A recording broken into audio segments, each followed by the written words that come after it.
మన దేశంలో చాలా మంది డిఫెన్స్ రంగంలో ఉద్యోగం సాధిస్తే కెరీర్ పరంగా తిరుగుండదని భావిస్తారు. ఇంటర్ అర్హతతో డిఫెన్స్ రంగంలో ఉద్యోగం సాధించాలని భావించే వాళ్లకు ప్రయోజనం చేకూరేలా భారీ జాబ్ నోటిఫికేషన్ వెలువడింది. మొత్తం 406 పోస్టుల భర్తీకి సంబంధించి ఈ జాబ్ నోటిఫికేషన్ రిలీజ్ కావడం గమనార్హం.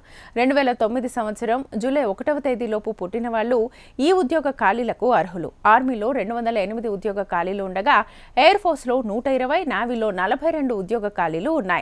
వరుస జాబ్ నోటిఫికేషన్ల ద్వారా నిరుద్యోగులకు ప్రయోజనం చేకూరుతుంది. డిసెంబర్ నెల 31వ తేదీ ఈ ఉద్యోగ ఖాళీలకు దరఖాస్తు చేసుకోవడానికి చివరి తేదీగా ఉండనుంది. ఇక సంబంధిత వెబ్సైట్ ద్వారా ఈ ఉద్యోగ ఖాళీలకు దరఖాస్తు చేసుకునే అవకాశం ఉంది. అయితే ఇంటర్ అర్హత ప్రస్తుత కాలంలో సర్వసాధారణమైపోయింది. ఏజ్ లిమిట్ గురించి, అర్హత ప్రమాణాల గురించి నోటిఫికేషన్ ద్వారా తెలుసుకునే అవకాశం అయితే ఉంది.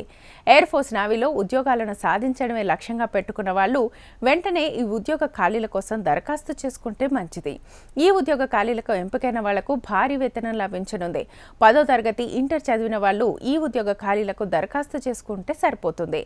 ఎక్కువ సంఖ్యలో ఉద్యోగ ఖాళీలు లేకపోవడంతో ఈ ఉద్యోగ ఖాళీలకు పోటీ ఒకంత ఎక్కువగానే ఉంటుందని కామెంట్స్ కూడా వ్యక్తమవుతున్నాయి.